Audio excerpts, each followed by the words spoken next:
What is included in GDP?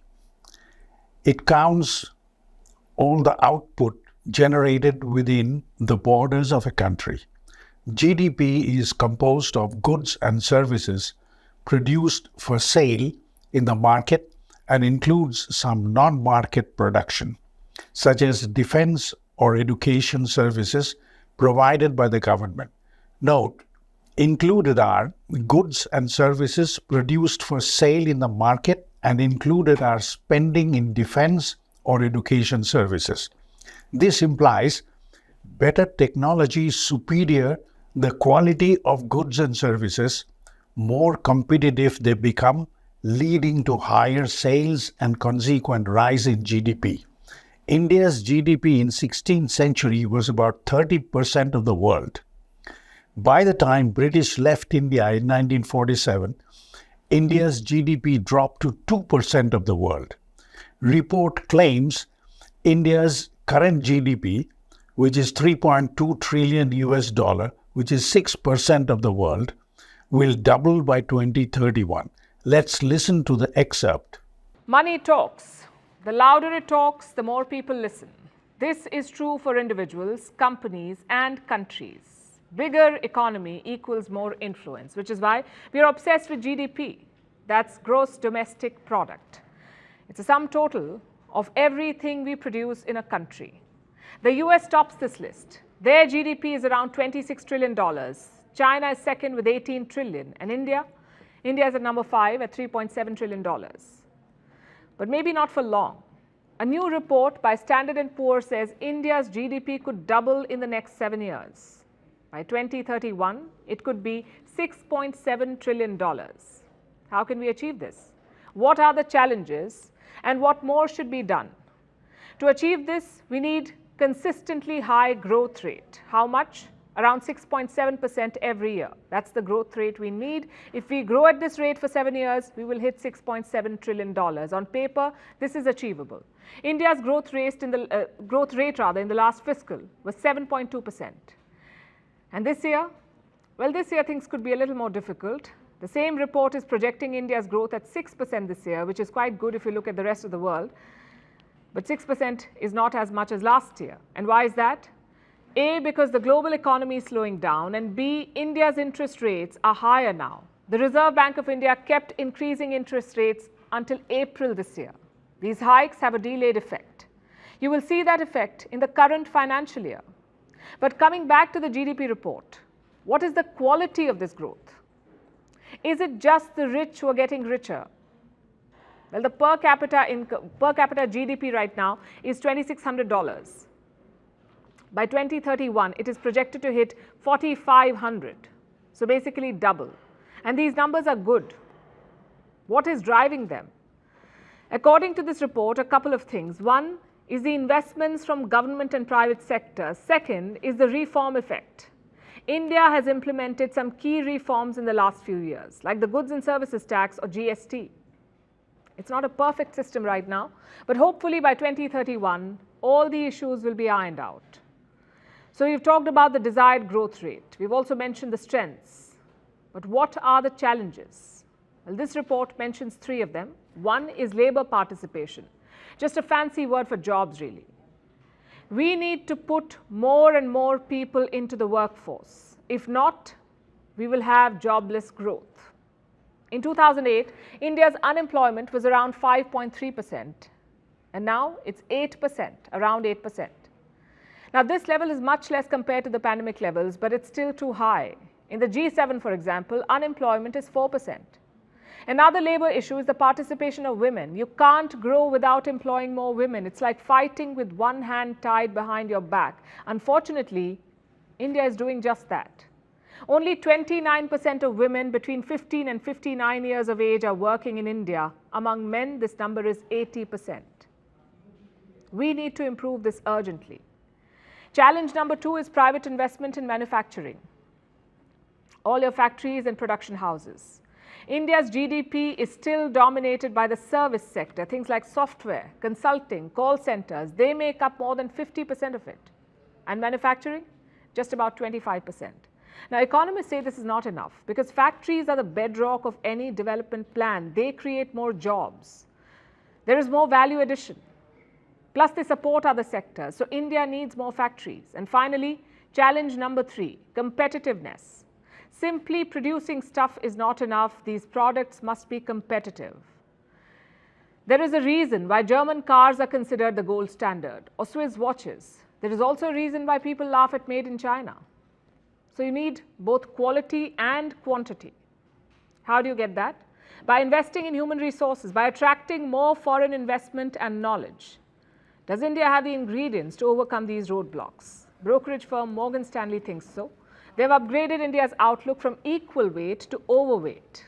I know it sounds like fat shaming, but in this case, it's actually praise. The same report has also downgraded China. It was overweight before, now it is equal weight. What do these tags mean? Normally, they're used to evaluate stocks. An overweight stock is expected to do well. Its fundamentals are good, the trajectory is good, so overweight stocks should outperform the market. It's a good bet, basically. Underweight is the exact opposite. These stocks will perform worse than the market or the benchmark indices. And equal weight? Well, so. They will remain in line with the benchmark. So here's what Morgan Stanley is saying. India will outperform the global economy. China will stay on par with it. They build India as the number 1 pick among emerging markets, which is great news, right? It is. But let's not celebrate too early. These are all projections. They're done based on numbers and assumptions. The real world does not work like that. You could have a pandemic in between. There could be a war. There could be political instability. All of these factors contribute to economic growth, and that is India's biggest challenge, consistency. We've seen periods of high growth before, but sustaining that is key. It's good that the world sees India as a bright spot. It means more investments. But how we use those investments is equally important. Because in a country of 1.4 billion people, growth is inevitable. What we need is quality growth. More women in the labor force, more skilled jobs for the youth, a narrowing wealth gap and cheaper healthcare. That's what we need. India has the perfect opportunity to build all of this. It's all about seizing the moment. A disciplined workforce enjoying high-quality socio-economic life is the prerequisite for high GDP. A poverty-stricken, exploited workforce under a corrupt political leadership that allows colonial schooling can never ever achieve high GDP. By 2075, China is expected to reach GDP of 57 trillion, followed by India 53 trillion, USA 52 trillion, and Indonesia 14 trillion. Whether India will reach 53 trillion GDP will inevitably depend on the quality of political leadership. What does that mean? This means if the right kind of schooling needed to shape the human resources, which is the main engine for nation building, is set up along with people's access to housing and healthcare at the expense of the taxpayers, once human resources are shaped and a disciplined workforce emerges in society, it becomes easier to set up social security and infrastructure, etc. This is exactly what China, Russia, and all other developed countries of the West have achieved. What do we see in the sector of education? Schools are being converted to commodities and are being privatized for profiteering.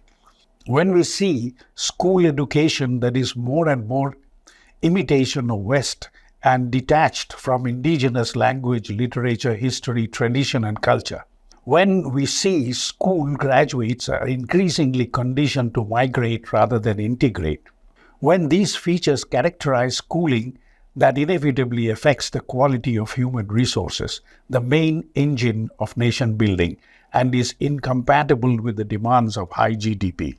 It is to be noted that in 1947, during India's independence, India's GDP dropped down from 30% to 2%.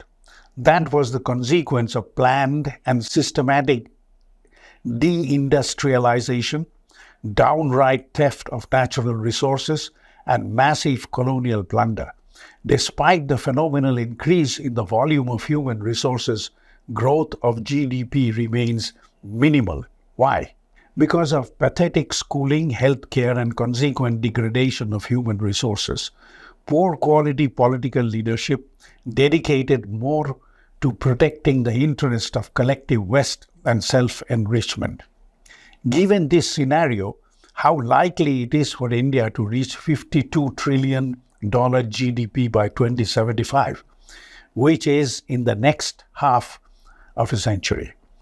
Answer is, being a domesticated and loyal subject of Anglo-American West with the quality of political leadership where every other parliamentarian is a criminal and every third is semi-illiterate, with the quality of schooling designed to delink Indians from India, chances of meaningful national growth are next to nil. However, now that new players are emerging in the international scene under the shadow of BRICS, and most significantly the power and influence of Anglo-American West, the main suppressor of meaningful growth and development of developing countries and protector of neo-colonialism, are in decline. Prospect of prosperity in India is better, but that also depends on the quality of political leadership that appears. The political environment of the world may be conducive to promoting national prosperity, but internal political leadership for India makes all the difference. Meaning, what policies and their implementation are being enforced to ensure indigenous schooling, healthcare, housing, social security of general population to create a disciplined workforce. Existing political leadership doesn't show any sign of adopting such measures. If you like what you see and hear, please subscribe and ring the bell.